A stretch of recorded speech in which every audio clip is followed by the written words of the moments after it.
Sekarang makin banyak laptop bertebaran dengan layar OLED, apalagi di harganya yang kisaran 10 juta ke atas. Yang dimana buat sebagian orang lihat layar OLED tuh kurang nyaman ya, apalagi di sebuah laptop yang berukuran besar dibandingkan ponsel.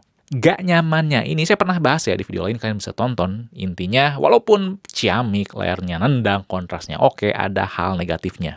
Nah, di sini saya masih punya rekomendasi laptop dengan layar yang IPS tapi punya performa dan keiritan yang bagus. Tentunya desainnya juga tetap ciamik ya. Oke, di sini Fadil, langsung aja kita bahas apa laptop itu.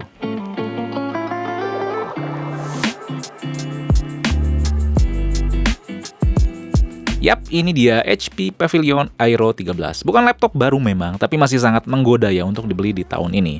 Yang pertama tuh karena ini kurang dari sekilo. Jadi ini tuh enteng banget, gak akan menuhin tas kalian, atau bahkan kalian gak akan nyadar lagi bawa laptop di sebuah tas. Walaupun ringan dan tipis, tapi tetap solid dengan bahan logam alloy, campuran aluminium dan magnesium gitu ya. Jadi gak murahan. Jangan samain kayak laptop murah yang emang ada yang ringan, tapi ya materialnya plastik. Jadi ini tuh udah premium. Namun tetap punya port yang cukup bisa memenuhi kebutuhan ya. Ada satu USB-C yang bisa bekerja sebagai pengisian daya dan display port, 2 buah USB-A, lubang adapter untuk pengisian charger bawaan, 1 buah HDMI 2.1 dan jack 3,5 mm. Sayangnya sih gak ada slot micro SD atau SD card ya, tapi yang penting bukan cuma 1 atau 2 buah USB-C aja. Segini tuh udah oke ya di laptop yang punya dimensi kayak gini. Cara look pun saya suka, simple dan elegan, gak neko-neko. Yang saya suka, HP tetap merhatiin detail kecil yang apik. Jadi di dekat engsel ada 2 karet kiri dan kanan gitu. Hal ini berfungsi agar laptop tuh gak kegesek saat dibuka. Karena saat dibuka tuh si keyboardnya ngangkat ya, agar bisa menyesuaikan tangan kita saat mengetik dengan tidak merusak bodinya.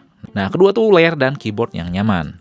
Layar ini punya ukuran 13,3 inci dengan resolusi WUXGA. Ini bukan sembarangan IPS ya. Di sini tuh punya keakuratan tinggi, sRGB-nya 100%. Jadi udah cocok banget ya buat editing foto atau video. Dan secara penggunaan pun beneran nyaman dilihatnya. Tentunya juga ini bukan OLED, jadi gak gampang capek dilihat lama-lama. Belum lagi udah tersertifikasi flicker free sampai permukaannya tuh anti pantulan cahaya gitu, anti glare, jadi gak akan silau kalau terkena cahaya matahari. Enak juga dipakai nonton bareng-bareng karena view angle-nya tuh bagus ya, luas. Dan jangan khawatir juga, ini ditemenin dengan speaker B&O yang benar-benar nendang banget sih, renyah. Walaupun laptop ini tipis, tapi speakernya tuh bukan kaleng-kaleng. Nah, kenyamanan yang ada juga ditopang oleh keyboard yang clicky, enak dipakai ngetik, gak terlalu empuk, renyah banget ya, creamy suaranya.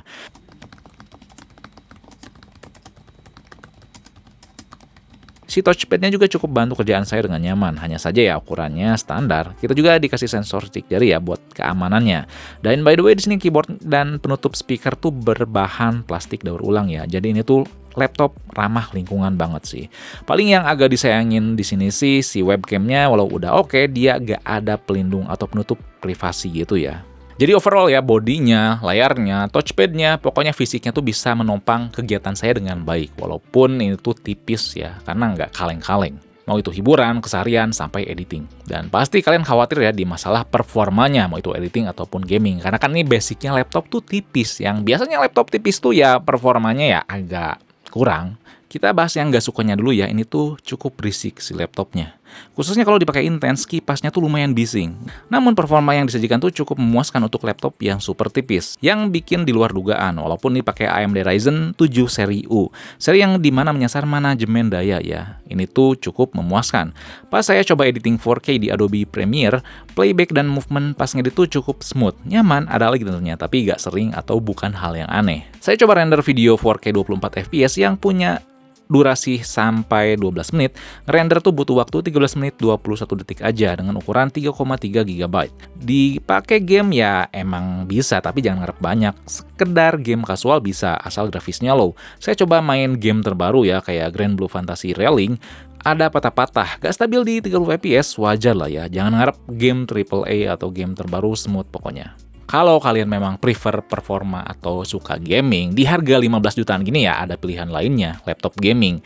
Kalau dari HP kan ada seri Victus ya, itu oke, tapi ya bodinya bongsor, desainnya kurang, dan keakuratan warna juga ya enggak banget. Tapi sekali lagi overall performa yang dikasih itu cukup memuaskan sih, apalagi daya tahan baterainya, bisa tembus harian sih. Iya, jadi kalau kalian tuh lagi cari sebuah laptop super tipis, ultrabook premium yang modern, kencang irit daya, tahan baterai, dan masih punya layar IPS, HP Pavilion Aero 13 adalah jawabannya. Laptop layar IPS tuh masih sangat dibutuhkan sih, karena kan gak semua orang kuat berlama-lama ya di depan panel OLED. Apalagi kalau terjadi kerusakan, panel IPS tuh relatif lebih murah dibandingkan yang OLED. Hanya saja kalian harus terima kipas yang lumayan berisik dan performa secara general di harganya tuh kurang memuaskan. Tapi kalau dilihat dari segmen laptop tipis aja, di 15 jutaan tuh ini udah baik. Jadi sekian aja ya review HP Pavilion 13 ini. Kalau misalkan kalian masih bingung, kalian bisa tulis komen di bawah dan jangan lupa buat like, share, subscribe, fix me, lalu nyalain lonceng notifikasi biar gak ketinggalan video berikutnya. Oke, di sini Fadil. Peace out.